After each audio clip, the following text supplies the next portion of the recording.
آپ کا کیا خیال ہے کہ دنیا آپ کو کس طرح سے یاد کرے گی؟ میں نے واللہ ہے یوسف، کسی آدمی کو میں نے کبھی حقیر نہیں سمجھا، اللہ خدا کی قسم۔ 2000 سولجرز انہوں نے یا تو اسلام قبول کر لیا ہے، اللہ اکبر، یا وہ اسلام کے بہت قریب آ چکے۔ جہاں بائبل چھپ رہی تھی وہاں قرآن بھی چھپ رہا بالکل تھا۔ بالکل، یہ تو قرآن کا میریکل ہے، یعنی اللہ اکبر، یہاں ایک معجزہ ہے۔ یقیناً آپ سے اچھی انگلش بولنے والے بھی ہوں گے، اچھی عربی بولنے والے بھی ہوں گے، پھر کامیاب آپ ہی کیوں ہوئے اس کام میں؟ انہوں نے کہا کہ جی آپ کے پاس پیٹرو ڈالر آئے ہیں سعودی عرب سے، لہٰذا آپ جو ہے نا وہ بائبل چھوڑ کے آپ قرآن پاک کو چھاپنا شروع الزام کر لگا دیا۔ دیا اس پہ۔ آپ یقین جانے یوسف، بڑی دفعہ ایسے ہوا، حالات اچھے نہیں ہیں، سحری کے وقت اٹھا ہوں، مسلح کے اوپر کھڑا ہو گیا، اپنے رب سے کہا اللہ تو جانتا ہے، تو اس سے دینے والا ہے، تو اس سے رکھنے والا ہے، تنخواہیں بھی آ گئی ہیں، اس کو بھی یاسر کو بھی پیسے بھجوانے ہیں۔ گوشت کا جو پیالہ تھا نا، اپنے ہاتھوں سے اس کو بڑھاتے ہوئے کہا، میں نے کہا محی الدین تو ہمیشہ میری خدمت کرتا ہے، اللہ اکبر، آج میں تیری خدمت کروں۔ واہ، یوسف واللہ وہ رو پڑا۔ ہائے ہائے ہائے، کیا بات، کیا بات۔ کوئی 3 چیزیں جو آپ سمجھتے ہیں یہ عبد المالک مجاہد میں نہ ہی ہوتی تو اچھا تھا۔ السلام علیکم ناظرین، یوسف سراج پوڈ کاسٹ میں خوش آمدید۔ اس پوڈ کاسٹ میں ہمیں یہ سعادت حاصل ہے، یعنی میں اس کو خوش بختی کہتا ہوں کہ جب ہم ایسے لوگوں کے ساتھ بیٹھتے ہیں جن کی زندگی میں ایک تجربہ ہوتا ہے، یہ تجربہ ان کے کام کا بھی ہوتا ہے، مختلف شخصیات سے ملنے کا بھی ہوتا ہے، دنیا گھومنے کا بھی ہوتا ہے، تو جب ہم ایسی شخصیات کے ساتھ بیٹھ کے یہ نالج گیدر کرتے ہیں تو پھر ہمیں اتنا فائدہ ہو جاتا ہے کہ کئی عمریں گزرنے کا تجربہ ہمیں گھر بیٹھے مل جاتا ہے۔ عبد المالک مجاہد صاحب ہمارے ساتھ موجود ہیں۔ آج ہم جس ٹاپک پر بات کرنے والے ہیں وہ یہ ہے کہ دارالسلام جس نے بہرحال ایک عالمی نام پیدا کیا، ایک مقام پیدا کیا، اس کی طرف سوچ کیسے آئی، کیسے مراحل سے گزرے، دارالسلام کیسے بنا، یہ کہانی جاننے کی کوشش کرتے ہیں۔ مجاہد صاحب آپ کو خوش آمدید اس پروگرام میں، بہت شکریہ آپ وقت نکالتے ہیں۔ تو میرا پہلا سوال آپ سے یہ ہے کہ دارالسلام بنانے کا خیال کیسے آیا اور کیا اندازہ تھا کہ واقعتاً اللہ تعالیٰ اس میں اتنی برکت ڈالے گا کہ پوری دنیا میں یہ نام ایک معیار اور وقار اور اعتبار کے طور پر جانا جائے گا؟ بسم اللہ الرحمن الرحیم۔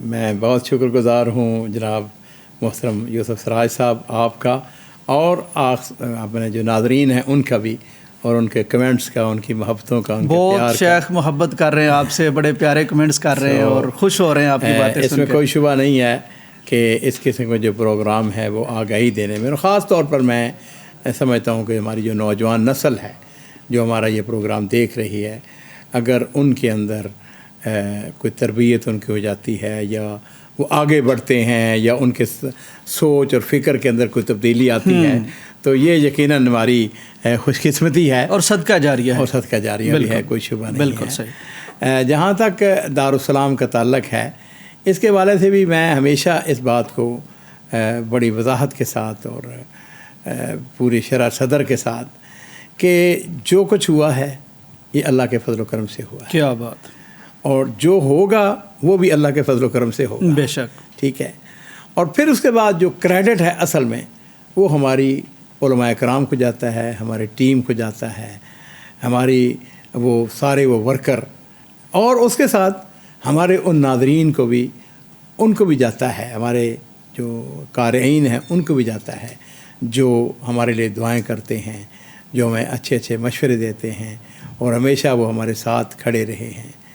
یہ وہ سارا ایک سینیریو ہے۔ بے شک۔ جہاں تک میرا تعلق ہے، میں تو سچی بات یہ ہے کہ ایک ٹول ہوں، بالکل، جس کو اللہ تعالیٰ نے اپنے فضل و کرم سے کہا کہ یہ عبد المالک یہ دروازہ ہے، اس کو تم کھولو۔ سبحان اللہ، ٹھیک کیا ہے؟ بات۔ تو میں اس سے زیادہ اپنے آپ کو کچھ نہیں سمجھتا کہ نہ ہی، اور یہ کام میں حقیقت بات یہ بھی کہوں گا کہ اتنا بڑا میں نے بھی کبھی نہیں سوچا تھا۔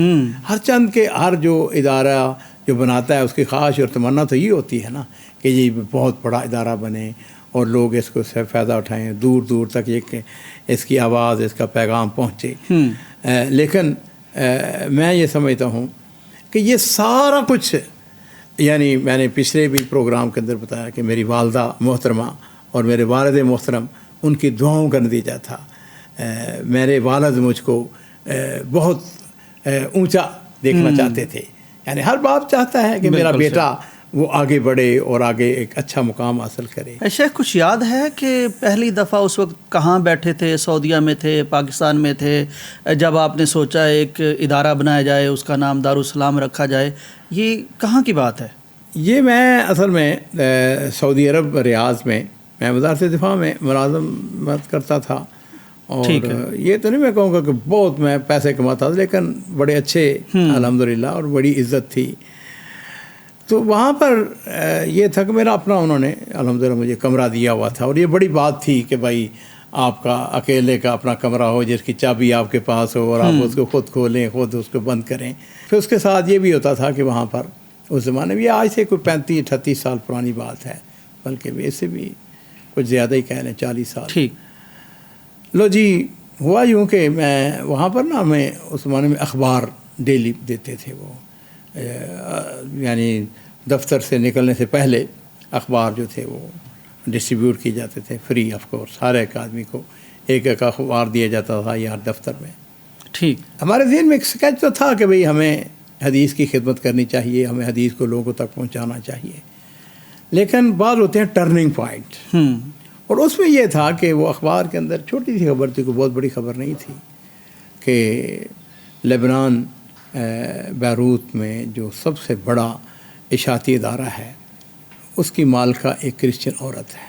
اچھا، جو میں نے اس خبر کے اندر پڑھا، تو وہ بعض ایسے ہوتے ہیں اوقات جس کو آپ کہہ سکتے ہیں کہ اللہ تعالیٰ ان کو قبول بھی فرما لیتا ہے، تو دروازہ یعنی میں نے بند کر لیا، یا تو میں نے ایسے ہی میں نے سوچنا شروع کیا، میں نے کہا عبد المالک ذرا غور کر، یہ ایک خاتون ہے جو کہ صحیح منہج عقیدہ صحیح ٹریک پہ نہیں ہے، غلط راستے پر ہے، کرسچن ہے، لیکن اور وہ اسلامی ادارہ نہیں تھا اس کا، یہ بات بھی میں مذہبی نہیں تھا، لیکن وہ کتابیں جو چھاپتے میں جانتا تھا اس معاملے کو، ہم سمجھتے ہیں کہ اس کے اندر بہت ساری ایسی چیزیں تھیں جو کہ غیر اسلامی تھی، غیر شرعی تھی، جو ان کے اپنے مذہب اور عقیدے کو پروموٹ کرنے والی تھیں، لیکن وہ غیر شعوری طور پر وہ کرتے تھے نا۔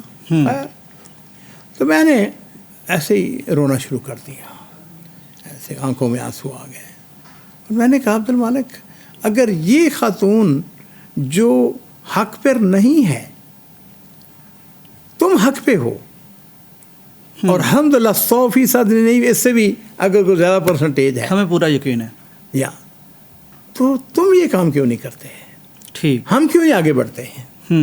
ہم کیوں نہیں اپنے عقیدے کو، ہم اپنے منہج کو، اپنے اسلام کو، اپنے دین کو ہم لوگوں تک انٹروڈیوس کرواتے، لوگوں تک پہنچاتے؟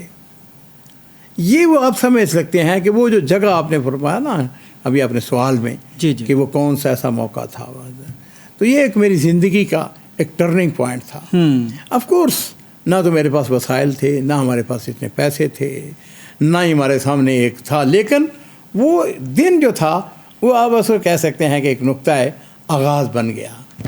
ٹھیک ہے جی، بالکل۔ تو پھر اس کے بعد ایک لمبا اس کے اوپر ایک داستان ہے، لمبی ایک محنت ہے، جدوجہد ہے، اللہ کے فضل و کرم ہے، اس کی رحمتیں ہیں، اس کی بارشیں ہیں، والدین کی دعائیں ہیں، میری ماں کی دعائیں ہیں جی، لیکن بہرحال اس میں کوئی شبہ نہیں ہے کہ بڑے بڑے اچھے لوگ جو ہیں وہ ملتے چلے گئے۔ بالکل صحیح۔ شیخ دارالسلام نے بہت سی کتابیں چھاپیں، بڑی معیاری کتابیں چھاپیں، ایک الحمدللہ نیا ٹرینڈ دیا۔ خاص طور پر بڑی خوشی کی بات ہے کہ قرآن مجید کو جب ہم نے دیکھا کہ بڑے پیارے ورق پر چھاپا گیا۔ شیخ یہ فرمائیے کہ اب تک تقریباً کتنے قرآن مجید چھاپ چکے ہیں اور کتنی زبانوں میں چھاپ چکے ہیں؟ دیکھیے تعداد کا جہاں تک تعلق ہے وہ تو اللہ ہی کو پتہ ہے، لیکن آف کورس یہ تعداد ملینز کے اندر ہے، کئی ملینز کے اندر ہے الحمدللہ۔ ٹھیک ہے، خاص طور پر جو نوبل قرآن ہے وہ تو انگلش میں جو ہے وہ تو میں کہہ سکتا ہوں کہ اگر میں 4 ملین کہوں تو شاید وہ بھی کم تعداد ہے، اس سے بھی کہیں زیادہ۔ اسی طرح اردو کے اندر 26 زبانوں کے اندر ہم نے الحمدللہ جو ہے اس وقت چھاپ چکے ہیں، اور 2 زبانیں ایسی ہیں جو کہ بالکل ہمارے پاس تیار پڑی ہوئی ہیں۔ ہر سال ہم ایک ٹارگٹس مقرر کرتے ہیں کہ جی جو سال ہے اس سال کے اندر ہم نے کون سی اچیومنٹ اور کون سی نئی چیزیں لانی ہیں، اس کے اندر یہ بھی ہے کہ by the end of this year انشاءاللہ ہماری تعداد جو ہے وہ 28 ہو جائے گی باذن اللہ تعالیٰ۔ ماشاء اللہ۔ شیخ آپ کے کریڈٹ پر جو ایک اہم چیز میں سمجھتا ہوں وہ یہ ہے پرنٹنگ پریس ایسا جو قرآن مجید چھاپتا ہے، وہ آپ نے پاکستان میں بنایا ہے. بہت کم لوگ اس کے بارے میں ابھی جانتے ہیں.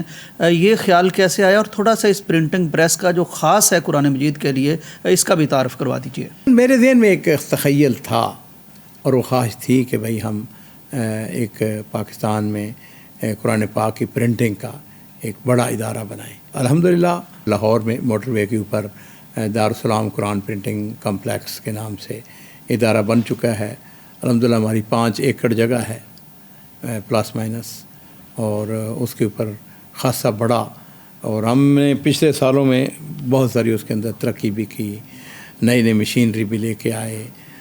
اس وقت تقریباً 70 آدمی اس میں فل ٹائم کام کر رہے ہیں. قرآن پاک جو ہیں وہ الحمدللہ ہم نے مختلف سائزوں کے اندر شائع کیے ہیں، اور اس میں سادہ قرآن پاک بھی ہے، ترجمے بھی ہیں، پھر اس کے بعد انگلش میں بھی ہے، تفسیریں بھی ہیں، پھر اس کے علاوہ احادیث کی کتابیں بھی ہیں، دوسری بھی بہت ساری اسلامک بکس بھی ہیں.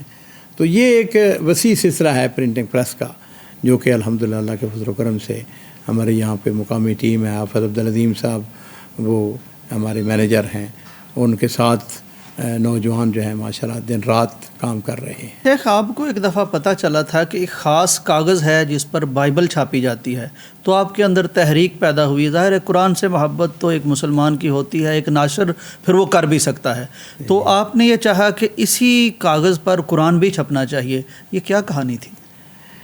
اصل میں 90s کے اندر 1990 میں گلف وار ہوئی، اور اب کے یعنی قارئین کو یا ناظرین کو یہ علم ہوگا کہ عراق نے کویت کے اوپر قبضہ کر لیا تھا. ٹھیک. اور یہ ایک بہت بڑا کہہ لیجیے کہ واقعہ تھا اس وقت کا. اور اس میں یہ ہوا کہ مختلف ممالک سے سعودی عرب کے اندر فوجی آئے، امریکن فوجیں بھی آئیں. دوسری جب جنگ ختم ہو گئی، وہ کویت جو ہے وہ آزاد ہو گیا، تو میں ایک دن دفتر میں بیٹھا ہوا تھا اپنے معمول کے مطابق، تو ایک سعودی میرے پاس آیا. اس نے مجھے آ کے کہا، عبد المالک یہ جو جنگ ہوئی ہے، اس جنگ کے جہاں مائنس اور بہت سارے غلط صحیح جو بھی ہیں اس کے انجام، اس کو چھوڑو، لیکن ایک کام اچھا بھی ہوا ہے. اچھا. میں نے کہا وہ کیا؟ کہنے لگا کم و بیش 2000 سولجرز انہوں نے یا تو اسلام قبول کر لیا ہے، اللہ اکبر، یا وہ اسلام کے بہت قریب آ چکے. سبحان اللہ. تو مجھے کہنے لگا کہ میں یہ چاہتا ہوں، میں تمہیں مشورہ دیتا ہوں، ایسا کرو کہ ایک ایسا قرآن پاک تیار کرو جو عربی بھی ساتھ ہو اور اس کے سامنے ترجمہ ہو، اور وہ پاکٹ سائز میں ہو. ٹھیک ہے، یعنی انگلش ترجمے کے ساتھ. انگلش ترجمے کی بات ہے. اور اس کا سپائن جو ہے وہ چھوٹا تاکہ وہ اس فوجی کی پاکٹ میں آ سکے ایزیلی. خیر، مجھے یہ اعتراف کرتے ہوئے کوئی کہ میں نے وہ بات تو سنی اور اپنے دل میں جگہ دے دی. اب یہ ہے کہ بھئی اس کو کیسے کیا جائے، اٹس ناٹ سو ایزی. انہی دنوں میں جرمنی کے اندر ایک نمائش لگتی ہے، ایگزیبیشن، ہر 6 سال کے بعد، جس کو دروپا کے نام سے، جو پرنٹنگ پریس والے ہیں وہ سب جانتے ہیں اس کو. اس کے اندر نئی سے نئی پرنٹنگ مشینری وغیرہ. تو میں وہاں پہ گیا، اس میں شرکت کی، اس کو دیکھنے کے لیے گیا. تو آف کورس وہاں پر کئی دن رکا. تو وزٹ کرتے کرتے میں نے ایک جگہ دیکھا بائبل کا لگا ہوا ہے، اسٹال لگا. جی ہاں. تو وہاں پر جا کے میں نے دیکھا تو وہ انہوں نے تھن پیپر کے اوپر بائبل کو چھاپا ہوتا تھا، بڑا باریک سا پیپر. جی. میں نے پوچھا کہ کتنے گرام ہے یہ؟ انہوں نے کہا 25 گرام ہے. اور سچی بات ہے اس وقت تک میرے علم میں نہیں تھا کہ بھائی 25 گرام کے اوپر بھی. خیر میں نے اس کو اپنے ہاتھ میں لے کے دیکھا تو اس کا دوسری سائڈ وہ نظر نہیں آ رہا تھا، یہ بہت کم نظر آ رہا تھا. یعنی وہ really it was very nice printing بھی. اور اس کے بعد اس کا پیپر بڑا شاندار تھا. تو میں نے اس سے اگلا سوال کیا، میں نے کہا یہ پیپر کہاں کا ہے؟ انہوں نے کہا جی فرانس کا پیپر ہے. اچھا. یہ پرنٹنگ کہاں پہ ہوئی ہے؟ انہوں نے کہا ہالینڈ کے اندر پیپر ہوئی ہے. کون سی کمپنی ہے؟ انہوں نے کہا جی کہ یہ ینگ بلڈ اس کمپنی کا نام ہے. ٹھیک. تو ان کا ہے یہ. میں نے کہا پیپر کس کمپنی کا ہے؟ تو انہوں نے کمپنی کا نام بتایا. تو میں نے کہا اچھا. خیر میں نے اپنے دل میں کہا کہ میں نے کہا عبد المالک یہ وہ چیز ہے کہ اگر ہم اس کے اوپر قرآن پاک لے کے آئیں تو یہ چیز ہٹ، یعنی وہ جو اس نے ہمیں بہت ایک لائٹ idea ہوگا دیا اور تھا، بہت چھوٹا ہوگا، آسانی سے پاکٹ 200 میں آ گرام جائے اس کا وزن تھا صرف۔ واہ کیا اس کی اسپائن جو تھی نا وہ 2 سینٹی میٹر تھی، اللہ اکبر، یعنی اتنے سی بالکل، یعنی you can easily put in your pocket. خیر یہ تو بعد کا مسئلہ ہے نا۔ ٹھیک، تو اس کے بعد پھر میں نے امریکہ جانا تھا، وہاں سے واپس آئے، پھر ہم نے وہ تیار کیا اس کا نمونہ۔ تو میں اصل میں اپنے ناظرین کو یہ بتا دوں کہ میں اللہ کے فضل و کرم سے ایکسپرٹ ہوں، بائی پروفیشن میں کیلیگرافر ہوں، اور اللہ تعالیٰ نے میرے بلڈ میں یہ چیزیں رکھی ہوئی ہیں، میں کام کو اچھے طریقے سے سمجھتا ہوں۔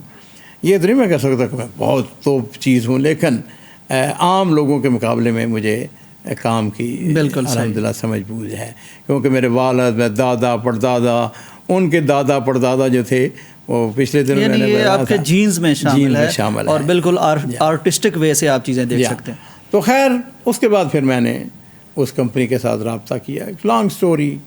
تو میں نے ان سے ان کو ویزا بھیجا، انہوں نے ویزا بھیج دیا، میں نے ان کو پیسے بھجوا دیے۔ پھر اس کے بعد میں نے کہا میں آپ کی فیسلٹیز دیکھنا چاہتا ہوں، تو میں ہالینڈ چلا گیا، وہاں پر جا کے ان کے دیکھا تو وہ صرف بائبل چھاپتے تھے، اس کے علاوہ نیور کوئی اور کتاب بھی وہ نہیں چھاپتے، صرف اور صرف بائبل، اور آج بھی وہ بائبل ہی چھاپ رہے ہیں۔ ٹھیک ہے، اور یہ کاغذ صرف بائبل کے لیے خاص ہے؟ نہیں، اچھا، یہ تو کاغذ تو کسی بھی چیز کے لیے استعمال ہو سکتا ہے نا، صرف بائبل کے لیے نہیں۔ ٹھیک، لیکن وہ جو کمپنی تھی وہ اس کا کام صرف یہی تھا، ینگ بلڈ کا کام، مختلف زبانوں کے اندر وہ، اور وہ زیادہ تر فری تقسیم کے لیے تھا۔ ٹھیک، بہرحال یہ ہے کہ ہم نے الحمدللہ پہلی دفعہ یعنی بائبل اس پیپر کے اوپر جو ہے نا، جو اسپیشل پیپر تھا اس کے اوپر الحمدللہ 30,000 کاپی ہم نے پہلی دفعہ یہ وہیں سے چھپوایا یا پھر آپ کاغذ؟ اسی جگہ، ٹھیک، جہاں بائبل چھپ رہی تھی وہاں قرآن بھی چھپ رہا تھا؟ بالکل۔ سبحان اللہ۔ میں نے ان کو پیسے دیے، بلکہ جب انہوں نے جو کوٹیشن دی، سچی بات یہ ہے کہ کوئی بہت مہنگا نہیں تھا اتنا، اس کے اوپر میں نے کوئی بارگیننگ نہیں کی۔ مجھے وہ تھوڑا سا ایک ڈر تھا کہ وہ انکار کر دیں گے، کہیں گے کہ ہم نہیں قرآن چھاپتے وغیرہ وغیرہ۔ تو وہ اللہ کا شکر ہے جس میں کوئی چھپی نا جی، تو لوگوں نے کہا کہ یہ تو قرآن کا میریکل ہے، یعنی یہ معجزہ ہے کہ اتنا زیادہ، یعنی، اور وہ واقعتاً بڑا خوبصورت تھا، نفیس، خوبصورت، انتہائی۔ دیکھیے وہ دنیا کا سب سے فائنسٹ پیپر تھا، سبحان اللہ۔ جا بولرے کمپنی ہے یہ فرانس کی، اور اس کا جو ایجنٹ تھا بعد میں تو ہماری ان کے ساتھ دوستی ہو گئی، وہ ریاض میں بھی آیا، پھر اس نے اپنی داستان اپنے مالک کے بارے میں، وہ خود تو خیر سیل مین تھا، تو ہم نے ان سے بہت زیادہ پیپر خریدا۔ تو اس کے الفاظ وہ کہنے لگا کہ جو ہمارا مالک ہے نا اس کا یہ شوق ہے کہ ہماری کمپنی صرف تھن پیپر بناتی ہے، تو وہ صرف 25 گرام نہیں، بلکہ بعد میں ہمیں انہوں نے کہا کہ بھئی یہ بڑا مشکل، پرنٹنگ آسان نہیں، اس کے اوپر پیپر ضائع، نازک معاملہ ہے، یا نازک معاملہ، اصل پیپر ضائع بڑا ہوتا تھا، تلف۔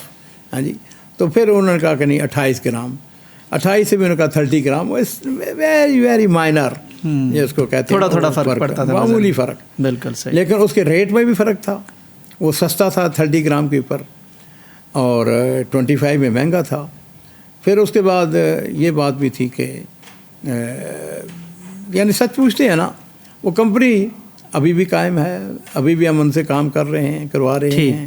40 گرام پیپر جو ہے ان کا، وہ ہمیں سب سے زیادہ پسند آیا، لیکن یہ پاکٹ سائز کے لیے جو تھا وہ پھر پرنٹنگ پریس والوں نے خود ہمیں مشورہ دیا، انہوں نے کہا کہ آپ اس کو اگر آپ 30 گرام پہ لے آئیں تو یہ مقابلتاً سستا بھی ہوگا اور ہمارے لیے بھی ہینڈل کرنا آسان ہوگا۔ بالکل صحیح۔ جب میں نے دیکھا کہ مثلاً یہ 2 سینٹی میٹر میں نے بتایا، تو اگر 30 گرام کرتے ہیں تو 2.2 ملی جو ہے نا، 2 ملی کا فرق پڑتا ہے، وچ از نتھنگ، بالکل عام آدمی کو اس کا پتہ ہی نہیں چلتا۔ بالکل صحیح۔ تو اب ہم الحمدللہ ابھی بھی کام کروا رہے ہیں، ابھی حال ہی میں ہم نے الحمدللہ پھر دوبارہ نوبل قرآن چھپوایا ہے، وہ ایک لمبی سٹوری ہے، لیکن وہاں ہالینڈ سے نہیں بلکہ اٹلی سے۔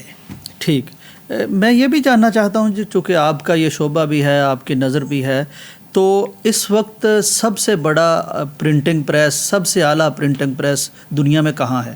دیکھیے یہ جو ہم جس میں اٹلی سے ہم کروا رہے ہیں، ایز سچ وہ بھی ایک بڑا پرنٹنگ پریس، جس وقت آج سے میں نے بہت دفعہ اٹلی میں گیا۔ ٹھیک، جس وقت ہم نے اصل میں وہ لانگ سٹوری یہ ہے کہ انہوں نے ریفیوز کر دیا، جو تھے نا ہالینڈ والے؟ ہالینڈ والے. اچھا, وجہ کیا بنی؟ انہوں نے 2 یا 3 ہمیں انہوں نے ایڈیشن شائع کیے, اور پھر اس کے بعد بڑا خوبصورت اس کا مسٹر ہوگو اس کا نام تھا. تو وہ بیکم یعنی گڈ پارٹنر, گڈ فرینڈس. تو اس نے مجھے بڑا اچھا لکھا, اس نے کہا کہ mister Mujahid you are a very good customer, لیکن ہماری پرابلم یہ ہے کہ آپ قرآن چھاپتے ہیں, ہمارے بورڈ آف ڈائریکٹرز کے اندر ڈسکشن ہوئی ہے اور جھگڑا اور اختلاف پیدا ہو گیا ہے. انہوں نے کہا کہ جی آپ کے پاس پیٹرو ڈالر آئے ہیں سعودی عرب سے, لہٰذا آپ جو ہے نا وہ بائبل چھوڑ کے آپ قرآن پاک کو چھاپنا, الزام لگا دیا اس پہ. جی ہاں, تو اس لیے ویری سوری, میں آپ کی کیا ہیلپ کر سکتا ہوں. تو میں نے اس کو کہا اٹس نتھنگ, نو پرابلم. صرف اس کا جو کور تھا نا وہ بڑا اسپیشل کور تھا. وہ ہالینڈ کی ایک بڑی یعنی زبردست کمپنی تھی جو بناتی تھی.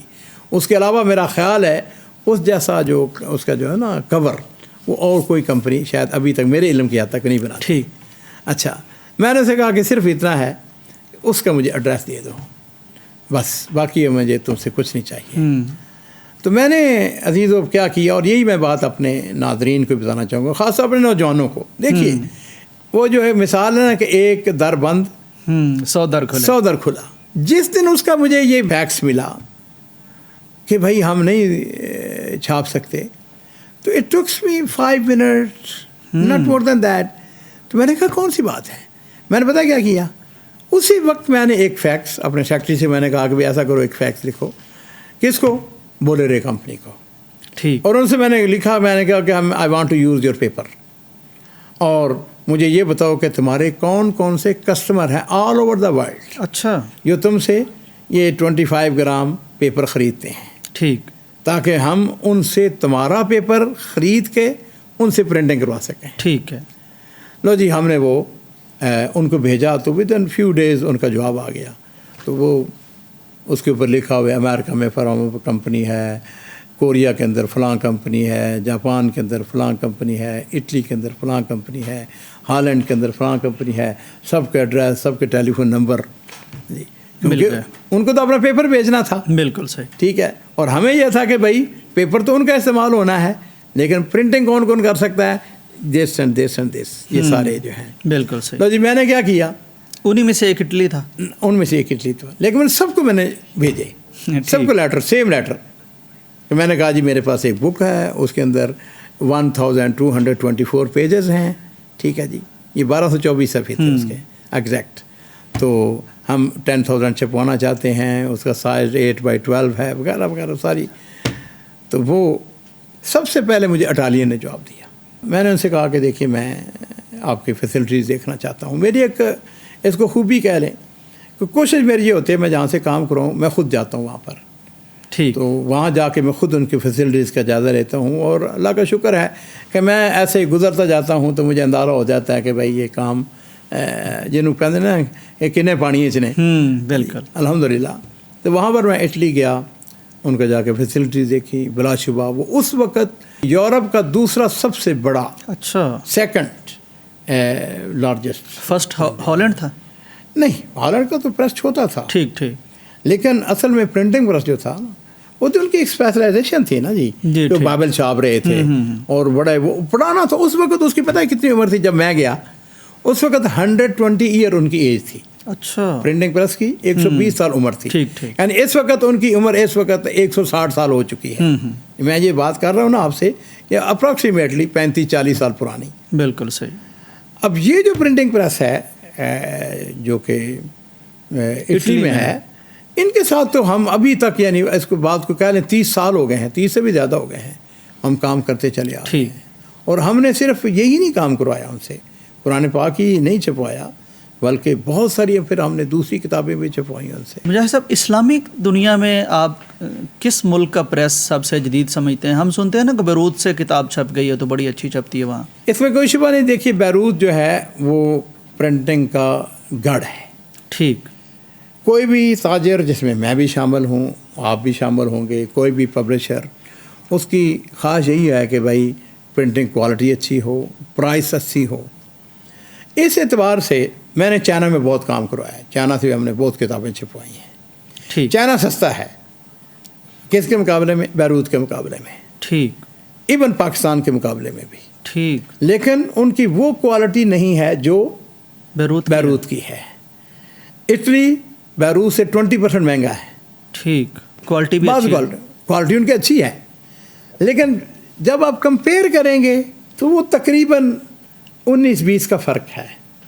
اچھا، جو اٹلی والے ان کے پاس ہیوج مشینیں ہیں، اور اتنا ان کے مثلا جس زمانے میں کام کرتا تھا، آپ یہ اندازہ کریں اس وقت ان کی جو تھی نا پروڈکشن ڈیلی، وہ 80 ٹن پر ڈے تھی۔ اللہ اکبر، یعنی 4 کنٹینر رفلی وہ ڈیلی وہ پروڈکشن تیار کرتے تھے۔ بالکل صحیح۔ یوسف صاحب اس معاملے میں جب کبھی ہم سوچتے ہیں نا، بیروت اس کے مقابلے میں بہت پیچھے ہے، ہاں جی، لیکن وہ چونکہ مہنگا ہے تھوڑا سا، بیروتیوں کی خوبی جو ہے وہ چونکہ اہل عرب ہیں، ہاں جی، اور میں تو بیروت میں اللہ ہی جانتا ہے کتنی دفعہ گیا، ان کے ساتھ ہماری دوستی، ہمارے یعنی تعلقات وغیرہ۔ اچھا، وہ یہ ہے کہ وہ کیونکہ کتابیں جو ہیں وہ بہت زیادہ تو نہیں چھپتی نا، اسلامک بکس خاص طور پر، تو اس اعتبار سے بیروت جو ہے وہ سٹل میری نگاہ میں وہ سب سے بیسٹ ہے، بالکل کوالٹی کے اعتبار سے، پرائس کے اعتبار سے، فنشنگ کے اعتبار سے۔ اصل کتاب جو ہے نا جی، وہ ان سائڈ جو ہے نا پرنٹنگ، وہ پوری دنیا کی کوئی بہت ڈفرینس نہیں ہے۔ ٹھیک، فرق کہاں پڑتا ہے؟ ٹائٹل میں، ٹائٹل کے اندر، اس کا جو تجلید ہے اس کے اندر، پھر اس کے فنشنگ، وہ آپ کی جو ہے نا لک، وہ آپ کو بتا دیتی ہے کہ یار یہ کتاب بہت اچھی ہے، یہ کتاب اچھی نہیں ہے۔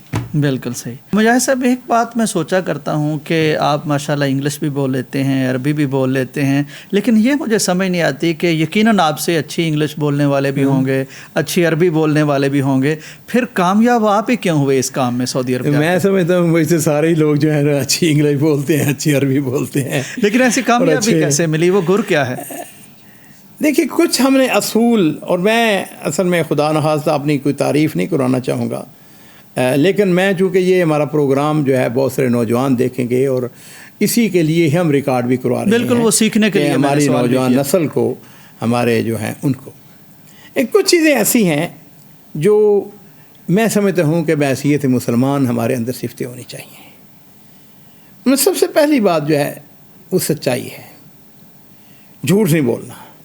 ٹھیک، یعنی میں نے ایک زمانے میں عہد کیا، I'm not going to say کہ بھئی میں فرشتہ ہوں اور میں نے کبھی جھوٹ نہیں بولا، لیکن اب بندہ عزم تو کرتا ہے، ارادہ تو کرتا ہے۔ بڑی مدت پرانی بات، بہت پہلے کی بات ہے کہ کبھی جھوٹ نہیں بولنا۔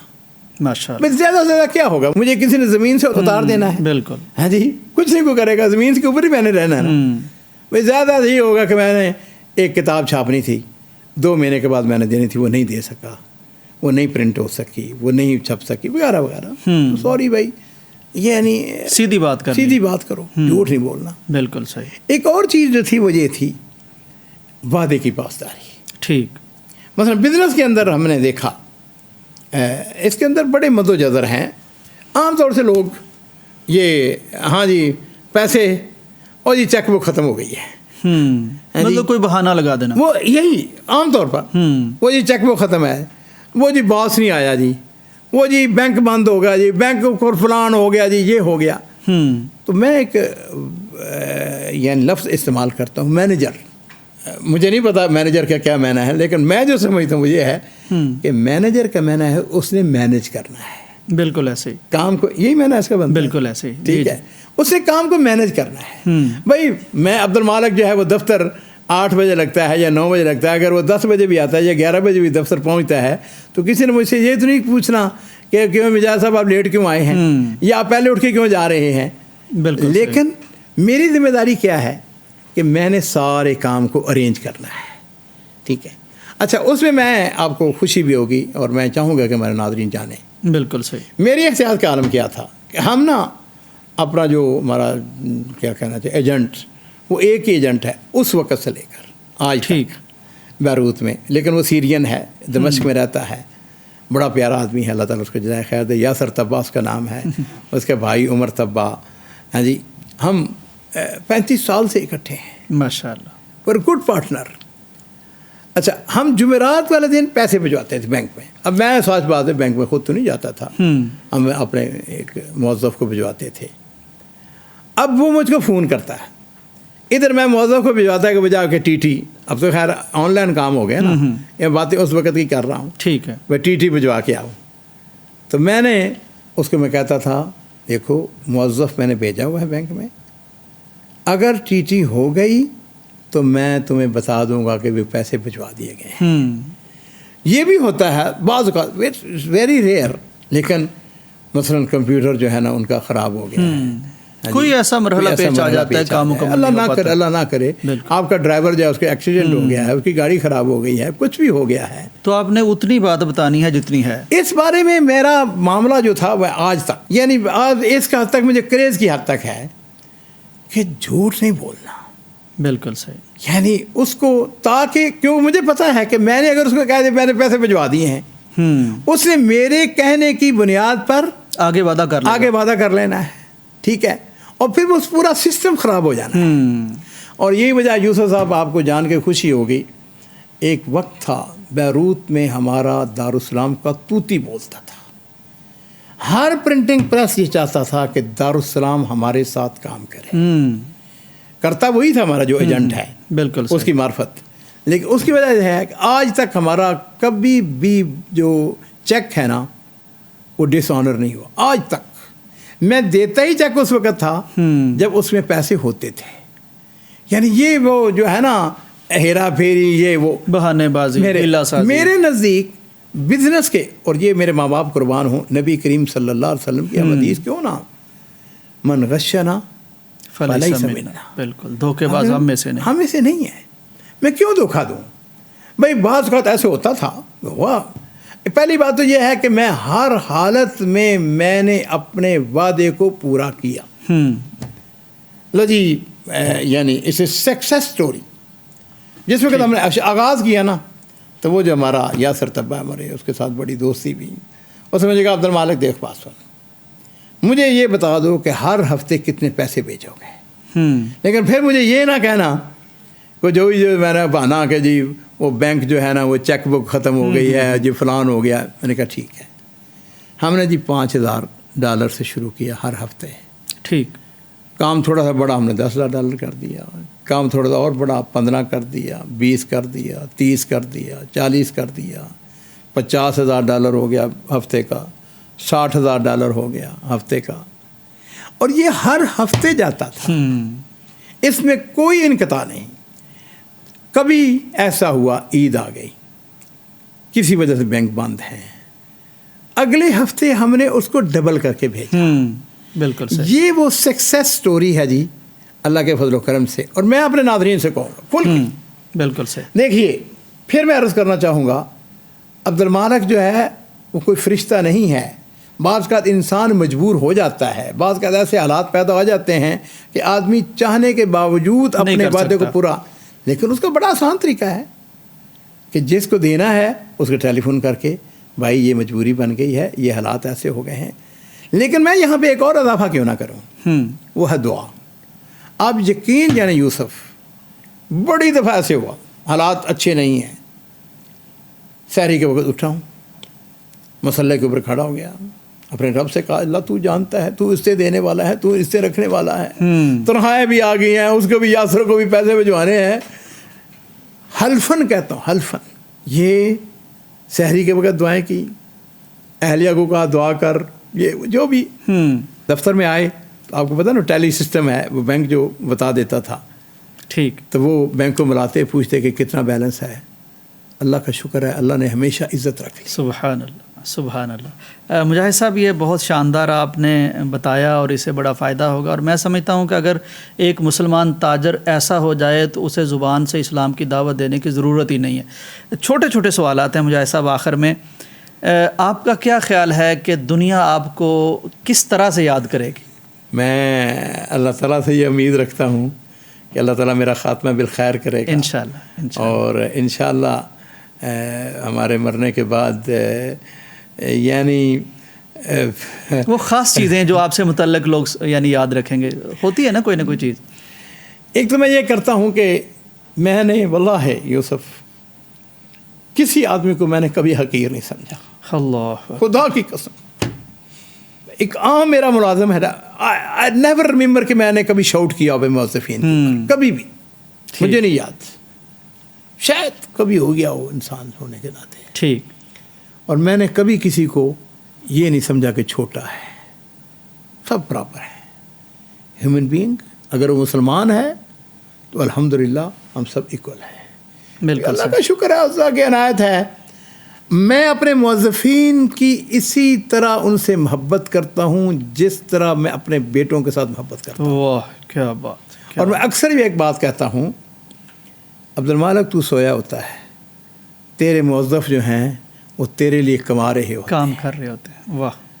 تو میں ان کا شکریہ کیوں نہ ادا کروں؟ بالکل صحیح. تو مجھے امید ہے کہ میرے مرنے کے بعد بھی میرے موظفین جس طرح, آپ کو تعجب ہوگا واللہ, میری اگر طبیعت خراب ہو جائے نا, واللہ میرے موظفان کے میرے پاؤں دبانا شروع کر دیتے ہیں. ایسا پیار, محبت, اٹیچمنٹ. روتے ہیں, پیار کرتے ہیں. ہاں جی, مجھ کو ہمیشہ وہ اپنے والد کی جگہ دیتے ہیں. اچھا, ہر موظف جو خاص طور سعودی عرب, یہاں کی نہیں بات کر رہا ہوں کیونکہ یہاں پر ان کی فائل جو ہے نا, پرسنل فائل, وہ یہاں پہ محفوظ ہے. واہ, الگ طور پر ڈیل کر رہے ہوتے ہیں آپ ہر ایک. میں نے ایک صندوق الموظفین رکھا ہوا ہے, بہت زیادہ تو اس پہ پیسے نہیں ہیں, لیکن اس کے اندر یہ ہے کہ اس کی خوشی ہے, اس کی شادی ہو رہی ہے, اس کے ہاں بیٹا پیدا ہوا ہے, بیٹی پیدا ہوئی ہے, بیماری آ گئی, یا یہ تو انسان کے ہے نا. بالکل. قدر امکان اور خوشی ہوتی ہے. یہ نہیں کہ میں وہ اس کو جناب علی وہ خدا نخواستہ یعنی اس کو باتیں کر رہا ہوں. میں نے واللہ یوسف حلفن کہہ سکتا, حلفن, کبھی غلطی ہو گئی معاف کر دے, اللہ معاف کر دے.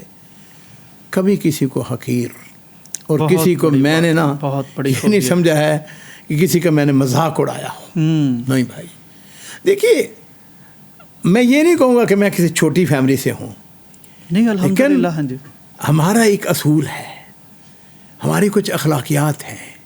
جس دین کو میں پروموٹ کر رہا ہوں دنیا کے سامنے, میں جو کتابیں لکھتا ہوں اس کتابوں کے اندر تو میں جناب علی وہ دنیا جان کی مثالیں دوں, اور خود میری یہ پوزیشن ہو کہ میں اپنے موظفین کا مذاق اڑاؤں. نہیں بھائی نہیں, وہ بھی دل رکھتا ہے. میں آپ کو چھوٹی سی ایک مثال دے کے بات کو ختم کروں گا. بالکل صحیح. پچھلے سال کی بات ہے, بڑی عید آئی تو میں نے اپنے سارے اسٹاف کو نا کھانے پہ بلایا. اب میرا جو موظف چائے بناتا ہے نا, اس کا نام ہے محی الدین, بنگلہ دیش سے ہے, بڑی اچھی چائے بناتا ہے, بھائی دبے کڑک چائے بناتا ہے. میں نے گوشت کا جو پیالہ تھا نا اپنے ہاتھوں سے اس کو بڑھاتے ہوئے کہا, میں نے کہا محی الدین تو ہمیشہ میری خدمت کرتا ہے, اللہ اکبر, آج میں تیری خدمت کروں گا. واہ. یوسف واللہ وہ رو پڑا. ہائے ہائے ہائے, کیا بات کیا بات. اس لیے دل جیت لیا جی, سبحان اللہ. دیکھو جس طرح میرا دل کرتا ہے کہ میری عزت ہو, کیا میرے موظف کا دین نہیں چاہتا؟ اور میں یہ اپنے ناظرین کو پیغام دینا چاہوں گا, آپ اپنے موظفین کے ساتھ محبت کریں, آپ ان کی عزت کریں, وہ آپ کے لیے جان دینے کو تیار ہو جائیں گے. بالکل صحیح. اب مجاہد صاحب کوئی 3 چیزیں جو آپ سمجھتے ہیں یہ عبد المالک مجاہد میں نہ ہی ہوتی تو اچھا تھا. انسان کی فطرت ہے وہ اپنے آپ کو, لیکن سچ پوچھتے ہیں نا, کاش میں نے قرآن پاک کو زیادہ وقت دیا ہوتا. یعنی آپ اس کی تلاوت اچھی کر سکتے. میں نے قرآن اپنی والدہ سے پڑھا, میں اچھا قاری نہیں ہوں, میں قرآن پاک کو حفظ نہیں کر سکا. الحمدللہ اب میں قرآن پڑھتا ہوں, لیکن اب میں پچھتاتا ہوں کہ میں نے ماضی میں قرآن پاک کیوں نہیں. اسی طریقے سے بہت ساری انسان کے اندر خامیاں موجود ہیں, عبادت کے حوالے سے, انفاق فی سبیل اللہ سے. اصل میں لوگوں کی توقعات بہت زیادہ ہوتی ہیں جن کو ہم بعض اوقات یا اکثر اوقات پورا نہیں کر سکتے. تلک الایام نداولها بین الناس, ایک زمانے میں بہت زیادہ ہمارے پاس کام بھی تھا, برکت بھی تھی, خیر بھی تھی, لوگوں کے ساتھ, لوگوں کے پاس بھی وہاں سعودی عرب میں حالات بہت اچھے تھے. اب ظاہر بات ہے وہ نہیں رہے. اب ظاہر ہے کہ لوگوں کی وہ توقعات. پھر ایک اور چیز جو کہ میں اپنے آپ کو کمزوری, مثلا میں ایک مثال دیتا ہوں. ایک زمانہ تھا میں سیڑھیاں چڑھتے ہوئے ہمیشہ 2 سیڑھیاں چڑھتا تھا. کمال. ایک سیڑھی نہیں چڑھتا تھا. کہتے ہیں عبد المالک کی توہین ہے کہ 2 سے وہ 1 سیڑھی چڑھے. کیا بات. لیکن اب 1 سیڑھی چڑھنے کے لیے بھی کیا ہے, بالکل وہ ضرورت ہوتی ہے کہ بھائی سہارے کی ضرورت ہوتی ہے. وقت کی بات ہے. بالکل صحیح. تو وہ جو آتا ہے نا کہ اختنما وہ 6 چیزیں خمس یا 5 چیزیں جو ہیں 5 چیزوں سے پہلے ان میں ایک صحت بھی ہے, ایک صحت فراغت بھی ہے. بالکل ہے, بہت ساری چیزیں. بالکل صحیح. مجاہد صاحب بہت شکریہ. خاص طور پر آج کا پوڈ کاسٹ اس حوالے سے اہم ہے کہ وہ بات شیخ کے جو کتابوں میں ہم پڑھتے ہیں پریکٹیکل لائف میں وہ ہمارے اس طرح جھلکتی اور چھلکتی جب نہیں ہے تو اس کا بطور مسلمان اور بطور مسلمان تاجر ہمیں بڑا نقصان ہوتا ہے. مجھے لگتا ہے کہ ہمارے نوجوان جو بڑی ساری چیزیں سیکھ رہے ہیں, وہ سکسیس سٹوریز پڑھ رہے ہیں اور وہ سیڑھیاں چڑھنا چاہتے ہیں, وہ ضرور اس سے فائدہ اٹھائیں گے کہ سچائی ہونی چاہیے, وعدے کی پاسداری ہونی چاہیے, اور خاص طور پر اپنے موظفین کے ساتھ, ملازمین کے ساتھ ایک ایسا پیار بڑا جب تعلق پیدا ہو جائے تو پھر اللہ بڑی برکتیں کرتا ہے. آپ کا بہت شکریہ, اتنی قیمتی باتیں آپ نے ہمیں بتائیں. ناظرین کرام, اس کے بعد کوئی لمبا چوڑا ایکسٹرو دینے کی ضرورت نہیں ہے. میں یہی چاہوں گا کہ کاش ہم اس طرح کے ہو جائیں, اور یہ سارا کچھ شیخ نے لیا ہے سیرت نبوی سے. ہم سیرت بھی پڑھیں اور ایسے بزرگوں کی باتیں بھی سنیں, اور اس کا 50% بھی اگر ہم اپلائی کرنا شروع کر دیں, ہماری زندگی بھی بہتر ہوتی جائے گی, ہماری تجارت بھی بہتر ہوتی جائے گی, اور ہمارے تعلقات بھی بہتر ہوتے جائیں گے. اجازت دیجیے. اللہ حافظ.